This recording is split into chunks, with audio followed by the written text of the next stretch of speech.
Hi guys, and welcome to another YouTube jazz guitar video lesson. In this lesson I'd like to show you a really beneficial exercise that will help you voice lead different jazz guitar chords that you're working on. It's something that I've been working on with my Skype guitar students, and they've all been finding it really useful in connecting different jazz guitar chord voicings together. For the purpose of today's lesson, we're going to be looking at drop 2 chord voicings, minor, major and dominant drop 2 chord voicings on the top 4 strings of the guitar.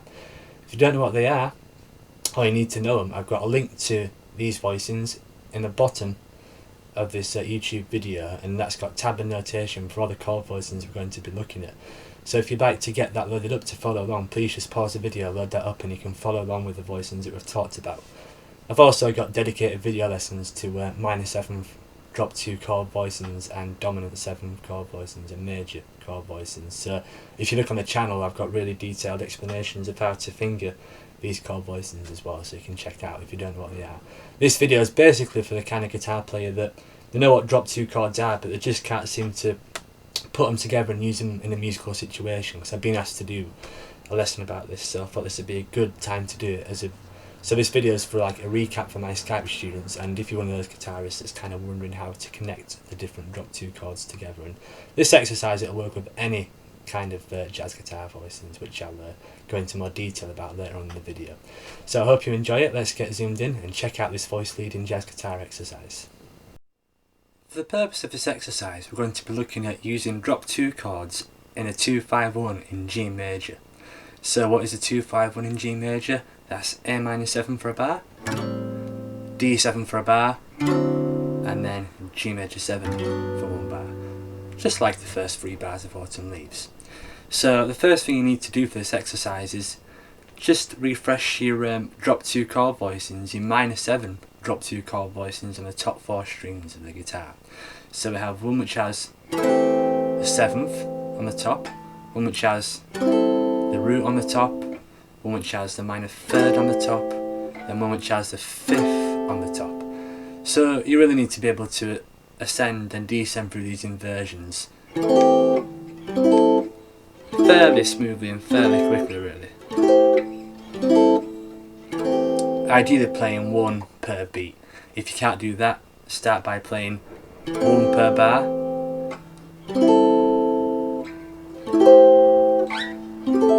and then 2 per bar. 1, 2, 3, 4. 1, 2, 3, 4. 1, 2, 3, 4. 1, 2. Then 3 per bar. 1, 2, 3, 4. 1, 2, 3, 4. 1, 2, 3, 4. 1, 2, 3, 4. Then eventually 4 per bar.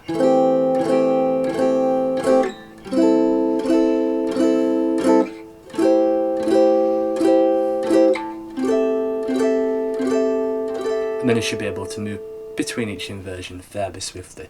So that's what we're using for the A minor 7 chord. 4 different inversions of drop 2 chords on the top 4 strings of the guitar. For the dominant 7 chord, D7, we're going to be using this dominant 7 flat 9 or diminished chord shape. Those who have studied with me will know that I prefer to use this rather than the conventional drop 2 chords in 2-5-1 situations, because it's easy to play. First of all, it's the same shape that you move up 3 frets, and it also sounds better because the flat 9 just has a tendency to want to resolve to the 1 chord, which is why I use them. So for these we've got one which has F sharp as the top note, the 3rd, one which has A as the top note, the 5th, one which has C as the top note, which is the 7th, one which has E flat as the top note, which is the flat 9. So 4 different dominant 7 flat 9 chords. So the first thing you're going to do when you're practicing voice leading jazz guitar chords is start with 1 minor 7, say for example the one with the root on the top in the middle of the neck, 5th position, and then you want to think what's the closest dominant 7 flat 9 chord to that, and of course that is the one which has the 5th on the top like that. So you've got a minor 7 chord, and then you, out of these 4 dominant 7 chords, the one which is the closest to the minor 7 chord is this one. You can do the same thing again. You can go to this minor 7 chord and then find the closest dominant 7 chord to this.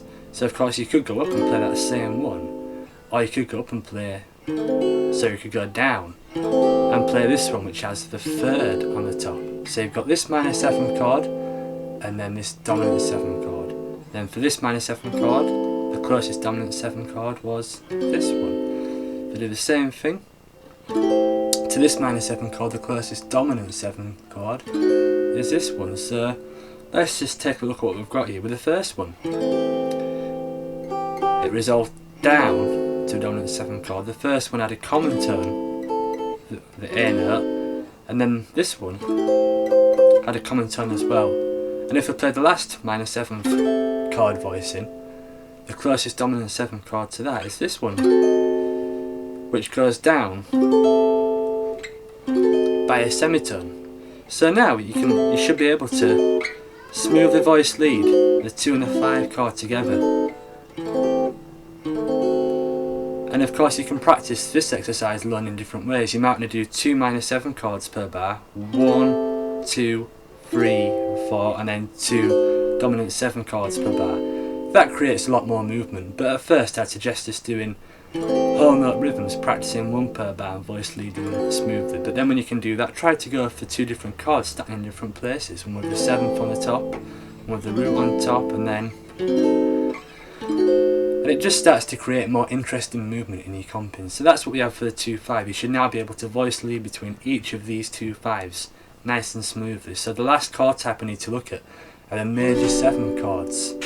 So we have 4 different G major 7 chords. We have one which has the root on the top, one which has the 3rd on the top, and every guitarist's favourite, the one which has the 5th on the top. Hard to get to, but worth it in the end. And the last one which has the major 7th chord on the top. And I've got a video which explains how to play each one of these in more detail on the YouTube channel, so you can go ahead and check back and watch that if you need to know how to play any of these chords specifically. So now what you can do is you can add the G major 7th chord to this little equation that we've got, so we can do the same thing. Remember, we started with this minor 7 chord, went to that dominant 7 flat 9 chord. The closest G major 7 chord is this one here with the root on top. You can do the same thing with this one, and then the closest G major 7, you could go to that one, or you could go up to this one. Then this minor 7 chord, we had this dominant 7 chord, and then we could go down to that one if you wanted to. And then the next one had the 5th on top, went down a semitone, and then went to, and we could go to this G major 7 chord. I particularly like this one because you've got this melody note on the top, which is moving down chromatically, which is particularly effective in jazz guitar situations.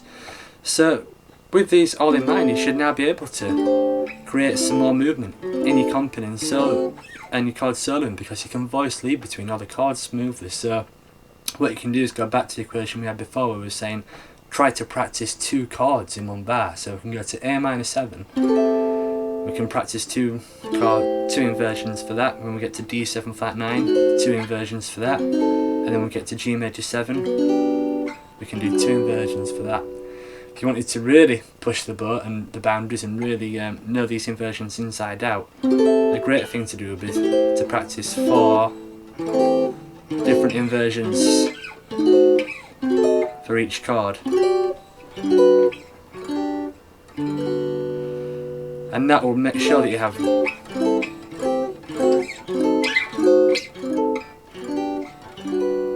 really smooth voice lead 2-5-1s using drop 2 chord voicings.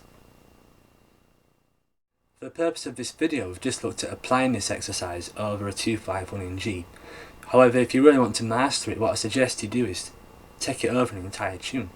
Like for example Autumn Leaves, which has a 2-5-1 first in G, a major 2-5-1, then a minor 2-5-1, a 2-5-1 into E minor. And you can do the same thing with that. You can pick up all the voicings on the top 4 strings and voice lead them to the closest one. So that's what I suggest you do, because that'll mean that you've really understood the exercise if you can do that. And the good thing is, if you do it to a tune like Autumn Leaves, it's basically a major and minor 2-5-1 through 80% of the progression. So if you can voice lead, drop 2 chords on the top 4 strings, major and minor 2-5-1s, you can basically play that entire song and of course that tune's harmony, it just basically alternates between a major 2-5-1 going into its minor relative. So that kind of modulation happens in loads of other standards, so it'd be really worthwhile doing it over a tune like Autumn Leaves. Of course, this technique will work with different chords as well. You know, you could do it with dominant 7 chords, 9s and 13s, and you could take it over a blues. You know, you could take it. In fact, what I'll do is I'll leave a link at the bottom of this video to some 9th chords and 13 chords. I think there's 4 9th chords and 4 13 chords, and it'd be great to practice this exercise with these chords as well. You could start with a B flat 13th and then find the closest E flat 9 chord, and then you can find the closest B flat 13th chord, and you can do basically the same thing with different chords. You could do it with quartal voicings, closed position chords, and it really means that you can focus on voice leading the chords in the smoothest possible way. But the thing to do is really narrow it down to just 3 or 4 voicings at once. Like with the drop 2 chords, we only looked at 4 different minor 7 chords on the top 4 strings, 4 different dominant 7 chords and 4 different major 7 chords, because if you tried to look at all of them, drop 3 chords, drop 2 chords, so on and so forth, all at once, it's too much information. So focus on just like 3 or 4 voicings at once before you do them all. Even with this exercise, if you really wanted to master it, you could start to you know, look at the 2-5-1s on the middle strings of the guitar, and you could do the exact same thing but on the middle strings if you really wanted to master these chords inside out. But it's important at first just to focus on a few at a time. Really, you know, spend 2 or 3 weeks on one chord set and have it really mastered, so you can play it, you know, when you pick up the guitar first thing without even thinking about what the chords are.